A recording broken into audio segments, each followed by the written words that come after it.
One of the best rivalries in college football, and yes, it is a rivalry if anybody asks. LSU going on the road to play Alabama.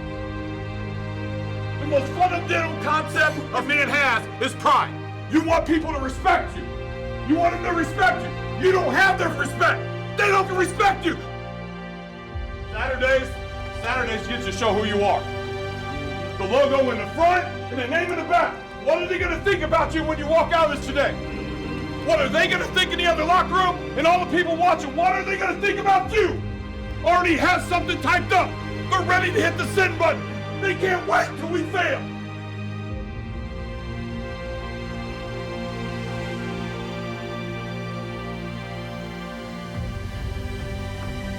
But guess what? This game ain't about them, all right? This game is about us.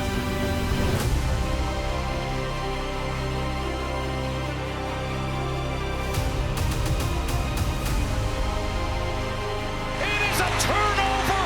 Jones returns it for the tie. 20, 15, Jeremy Tia, Jeremy 5,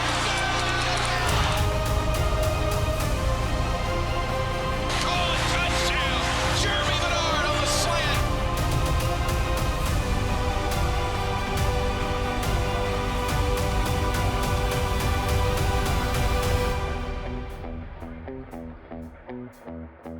Welcome, everybody, to another edition of the Kalen DeBoer Show, presented by Truckworks, along with the head coach of the Alabama Crimson Tide. I'm Chris Stewart. Coach, congratulations. Tough, hard-fought. You knew that's what it would be against LSU, but a win, 20-9 over the Tigers. Yeah, that's important. We're never going to take those for granted. We know there's things we can always do better. We'll get back to work tomorrow, but you're right. I mean, you put too much into it. You're facing some good players on the other side as well, and we found a way to win. Made enough plays, and that's important. How tough was the preparation for this game, given the fact that they have a new head coach and Frank Wilson, the interim, a guy who'd been around the program obviously for a while, but it was almost, I would imagine, like you were prepping for two different teams. One that Frank Wilson is the coach of, but one also that was still doing a lot of things from Brian Kelly's run. Yeah, I mean, I think there is a little bit to it. Both sides of the ball, a couple things that were different. I think a lot of that has to do with the bye week too. Just a little extra time. We do the same thing. A couple different pieces that we'll throw at an opponent, but I don't want to make it more than it is. That there's some things that you kind of are ready for, and it might show up. But for the most part, we understand who they are, and we're 9 games into the season, and we've seen a lot of different offenses. We've seen a lot of different defenses, so we should be able to adjust as the game goes on. Let's go back to the start of the game. You get the ball first, you got a drive going, and then unfortunately it stalls and you have to turn it over on downs. Not the way you wanted to see it start. Yeah, it's disappointing because we were in a good situation, moving the ball, get past midfield, and you're in short yardage on third and fourth down, and really I feel like we could have executed better and created an opportunity there for a first down. So that's a missed opportunity, and just at some point those catch up with you. Sure. And makes it harder than you want it to be. Made for a tough game, but in the first half you're able to get some points on the board and able to take that lead into the locker room. Yeah, I got the short field on the fumble, and got the field goal there, and that play at the end of the half to Latsier, and that was huge. Just with no timeouts, throwing the ball down the field. Those guys seem to connect when it's the hardest, between Ty and Lottie, and so that was a huge play, and we go in the locker room with some momentum. I know there's no rhyme or reason for it, but it is amazing how at the end of the first half, your teams have been so good for a lot of these ball games, and you may have some struggles prior to that, but man, 2 plays and you're in the end zone. Great catches and throws, obviously, but catches as well from Lottie, as you said, and then Ryan for the touchdown. That's one thing I will say that doesn't happen on accident. That happens because we practice and we rep, whether it's offense versus defense in a 2-minute drill every single week. We did a ton of it during fall camp, We really talked through the situations, and that was an off-season thing. We talked about being great in critical moments, and the critical moments pop up, at different times, but a lot of times it happens at the end of the game or obviously in the end of the half too. And so our guys understand the situation. We knew we were going to have an explosive. Yeah, we'll take a field goal, get some points to go in the locker room, but when it presented itself, they went out and executed, and that, again, doesn't happen on accident. I saw our guys, both sides of the ball, practice the end of the half things, and even on walkthroughs, on Friday practice. And so I'm just really proud of the way the guys understand each opportunity is important to take advantage of. All right, Coach, let's take a look at those first half highlights. At 2, they get the snap off. At 1, pressure coming. Bama picks it up. They fire a strike across the middle of Ryan. Single setback, handoff, nowhere to go. As coming out is Hubbard. Ball is stripped, scramble, loose ball, and Allen. The old behind Ty Simpson play action. Ty looking across the middle. He's got a man catch is made. That's Jeremy at the 45, dragging a Tiger all the way across midfield. Side of the formation, single setback for Nussmeier, who gets the snap, sets up the screen across the middle of the tight end. He's got a first down and more. Ball's knocked loose, fumble recovered by Bama. And that is fantastic. Snap and spot are good. The kick is up. It's got plenty of leg. And the kick is good. Ty will look downfield. He'll throw it left side. Cuevas catch 30. Now Daniel steps right beside him. They'll hand it off to him. And Daniel up the middle. Touchdown, Alabama. Gets the snap. Looking. Stepping up in the pocket. Firing. Deep downfield. Got a man. Lontier Brooks makes the catch. Taking a lot of time, but gets the snap off. Looks, fires, catch. Touchdown, Alabama. Ryan Williams making the grab. The Kalen DeBoer Show is brought to you by the University of Alabama, where legends are made. Coke Zero Sugar. Tackle game day with a great taste of Coke Zero Sugar.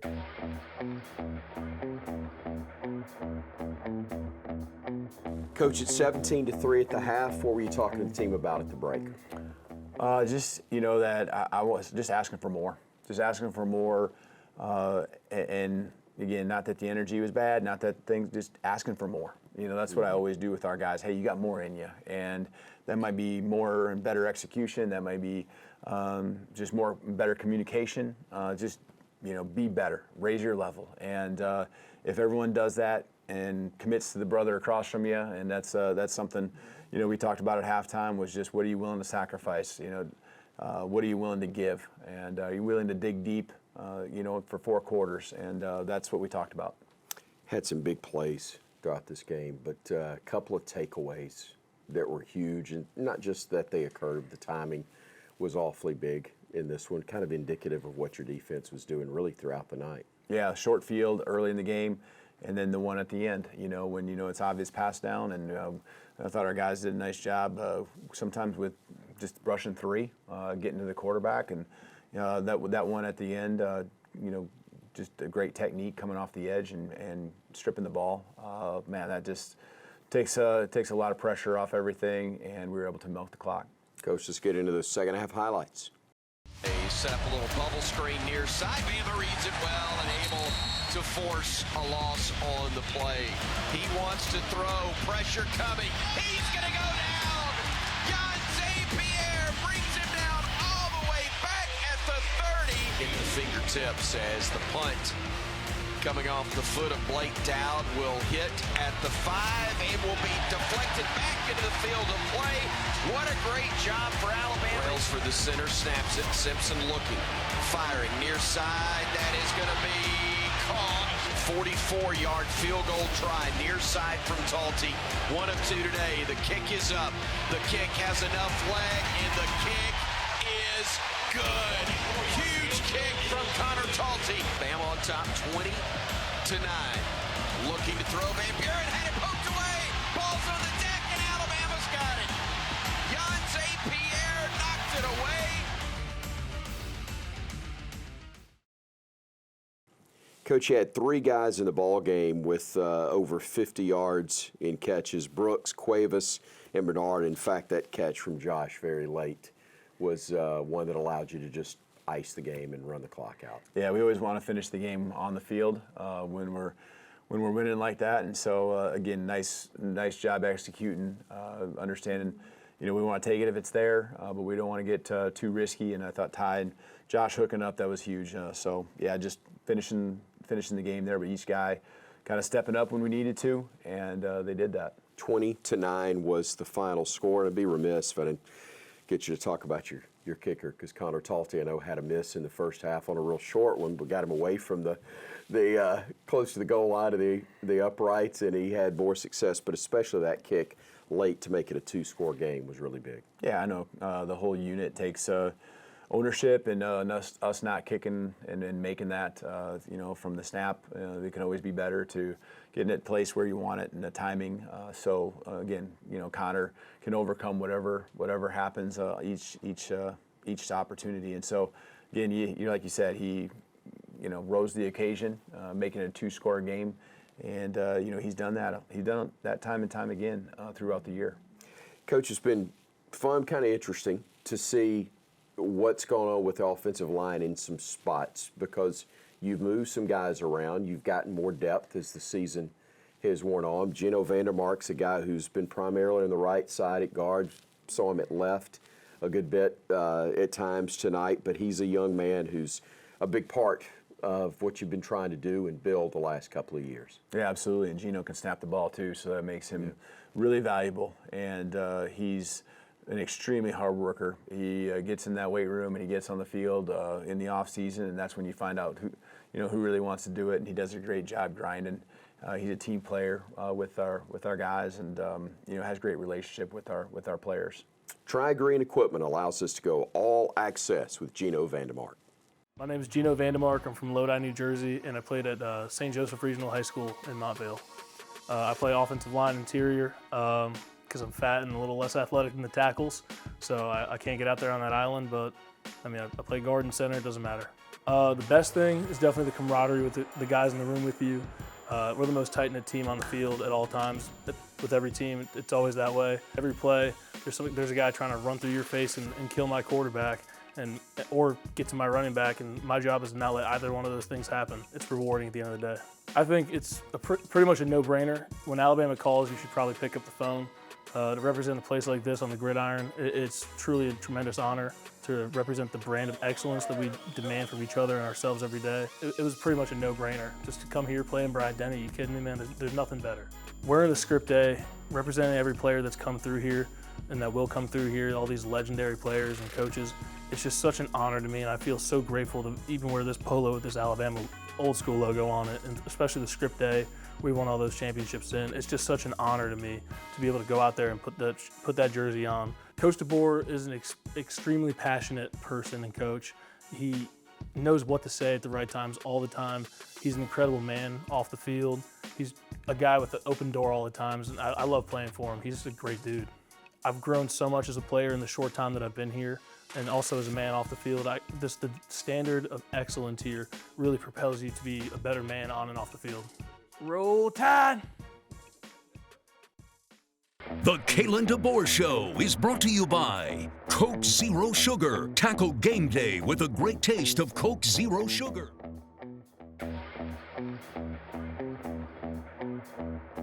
Coach, love letting you talk about your assistant coaches, and this week our Red Diamond All Access feature with an assistant, Brian Ellis, who works with your tight ends, and he's got a bunch of good ones to work with. Yeah, he does, and he's done a great job with young guys too. You got Cuevas, upperclassmen.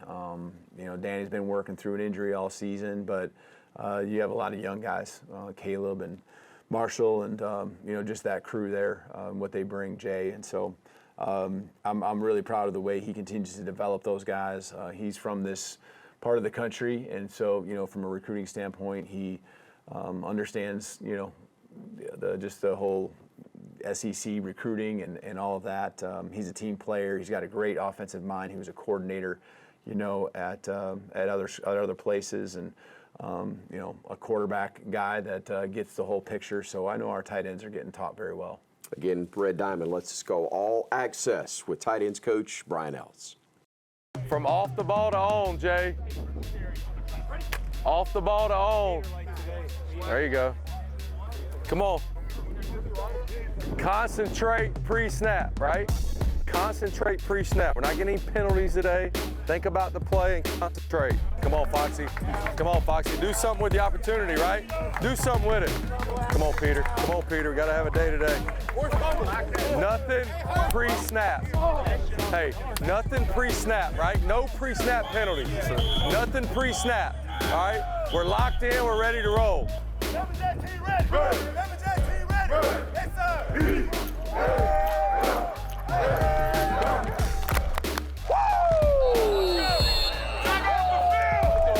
Here we go. Pick out my victim. Pick out my victim. Hold her ball, Ryan. Hold her ball, Ryan. High and tight. Oh, almost got that one. See it. Oh, make a play. Let's go.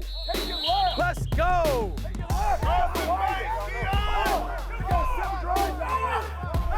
Come on, Peter. You're on the drive of your life, 86. Let's go. We got to find a way to win in a certain, maybe it's a clutch right before half. Go get 3 points. We win the game instead of losing it by 2, right? Appreciate y'all's effort today. Make sure we're getting treatment. 1 on 3, 1, 2, 3.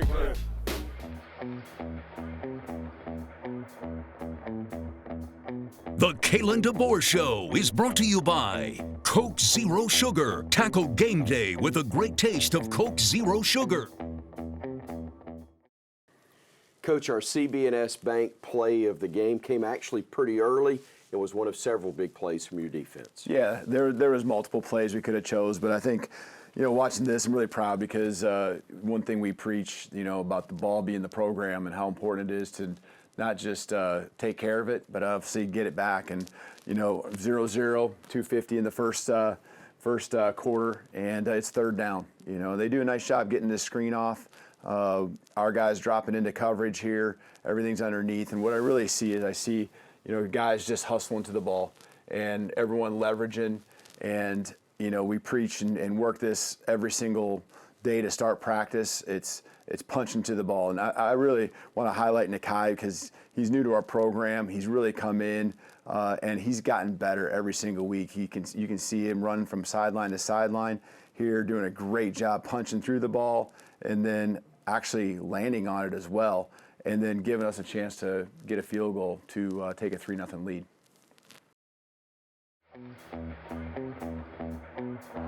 The Kalen DeBoer Show is brought to you by Ford. Visit your local Ford dealer, proud sponsor of the Crimson Tide.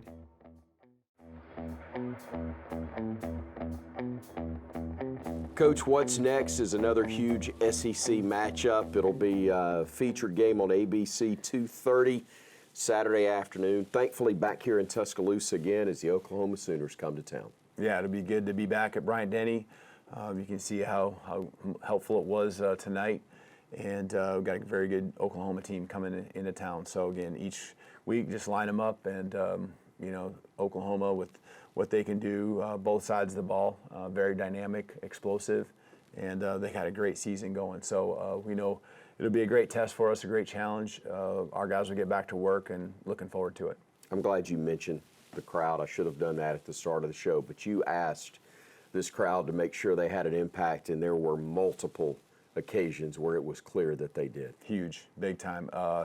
Just over and over, the false starts. And even when you don't get a false start, there's just a delayed communication that happens from quarterback to maybe the offensive line. And it just makes everything hard. They got their earpieces in, and it makes it even hard to hear from up in the box or whoever's calling the plays, from the sideline or in the box to the quarterback. So just it matters. Every little bit matters, and it just everything's a little bit slower for them, and so we appreciate it, and we need it again next week. And we appreciate your time as well, Coach. Alabama a winner, 20-9 over LSU. For Coach DeBoer, I'm Chris Stewart, and thank you for joining us for the Kalen DeBoer Show, presented by Truckworks. The Kalen DeBoer Show is brought to you by the University of Alabama, where legends are made. Coke Zero Sugar. Tackle game day with a great taste of Coke Zero Sugar.